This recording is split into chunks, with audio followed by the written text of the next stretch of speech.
என்ன ஸ்டாலின் அங்கிள் இப்படி அப்பட்டமா மாட்டிக்கிட்டீங்களே? ஐயோ இப்ப எப்படி தப்பிக்க போறீங்கன்னு தெரியல. விஜய் வந்து அப்படியே ரவுண்ட் கட்ட ஆரம்பிச்சிட்டாரு உங்களை.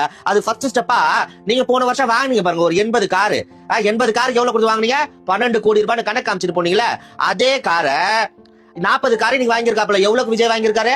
2 கோடியே 90 லட்சத்துக்கு. 3 கோடிக்கு ஒரு 10 லட்சம் கம்மி. 40 கார் வாங்கியிருக்காரு. இந்த ரீலுக்கு 68,000 பேர் லைக் பண்ணி வச்சிருக்காங்க. 8 லட்சம் பேருக்கு மேல பார்த்து வச்சிருக்காங்க. கமெண்ட் செக்ஷன் ஃபுல்லா ஃபயர்.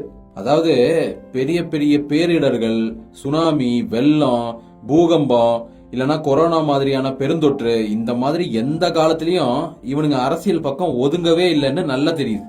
குருவி சைஸ்ல மூளை இருந்தா கூட ஒரு கவர்மெண்ட் ஃபார்ம் பண்ணி 10 நாள்ல இப்படி 40 வண்டிக்கு டெண்டர் கொடுத்து, அந்த டெண்டர்ல பல பேர் போட்டி போட்டு அந்த டெண்டரை ஃபைனலைஸ் பண்ணி, அந்த டெண்டரை ஒருத்தர் எடுத்து, அந்த டெண்டர் அமௌண்ட்டை வந்து டெபாசிட்டா கட்டி, அதுக்கப்புறம் 40 வெஹிக்கிளை வந்து ப்ரொக்யூர் பண்ணி, அந்த ப்ரொக்யூர்மெண்ட்டை கவர்மெண்ட் கூட சாங்ஷன் பண்ணி அட்டாச் பண்ணி, அதுக்கப்புறம் கவர்மெண்ட் வந்து அதை திறந்து வைக்கிறதுங்கிறதெல்லாம் 10 நாள்ல எப்படா நடக்கும்? இப்போ உங்க அண்ணன் ரொம்ப கம்மியான விலையில வாங்கியிருக்காருல 40 காரு, அது போன கவர்மெண்ட்ல போட்ட டெண்டர். அந்த டெண்டர் டீடைல்ஸ் நான் காட்டுறேன் பாரு.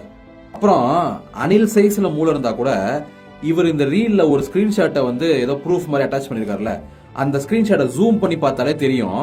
திமுக ஆட்சி காலத்துல 80 கார் வாங்கினதா சொல்றது ஹுண்டாய் கிரெட்டா. அது வந்து இந்த பிங்க் பெட்ரோலுக்காக வாங்கின காரு. இங்க இவரு வாங்கியிருக்கிறது, இவர் வாங்கல, இவருக்கு முன்னாடியே போட்ட டெண்டரை இப்ப வந்து ரிலீஸ் பண்ணிருக்காரு. இந்த இடத்துல வாங்கப்பட்ட காரு பொலேரோ. மொபைல் போனை வச்சுக்கிட்டு ரீல்ஸ் போட தெரியுதுல்ல, அதுல கூகுள்னு ஒண்ணு இருக்கு. அந்த கூகுள்ல போய் ஹுண்டாய் கிரெட்டாவோட பேஸ் மாடலோட பேஸ் பிரைஸ் என்ன, அதே மாதிரி மஹேந்திரா பொலேரோவோட பேஸ் மாடலோட பேஸ் பிரைஸ் என்ன அப்படின்னு கம்பேர் பண்ணி பாருங்க. ஏன் விலை கம்மியா இருக்குங்கிறது தெரியும். அப்புறம் இதுக்கு கொஞ்சம் மனுஷ அளவுக்கு மூளை வேணும். அதாவது 2025 செப்டம்பர்ல ஜிஎஸ்டி ரிஃபார்ம்ஸை வந்து யூனியன் கவர்மெண்ட் அனௌன்ஸ் பண்ணாங்க. ஜிஎஸ்டி 2.0 அதை பத்தி தெரிஞ்சிருந்தா அந்த ரிஃபார்முக்கு அப்புறம் என்னென்ன விஷயங்களுக்கு வந்து ஜிஎஸ்டி விலை குறைஞ்சது அப்படிங்கிறது தெரியும். அதுல குறிப்பா 4 மீட்டருக்கு கீழே இருக்கிற சப் 4 மீட்டர் மாடல் கார்களுக்கு 28% இருந்து 18% ஜிஎஸ்டியை குறைச்சாங்க. இப்போ இந்த பொலேரோவும் அந்த சப் 4 மீட்டர் காருக்குள்ளதான் வரும். அப்போ இதுக்கான விலை குறையறதுல எந்த ஆச்சரியமும் இல்லை. இப்ப இந்த 10 நாளா அண்ணனோட மைண்ட் வாய்ஸ் என்ன தெரியுமா?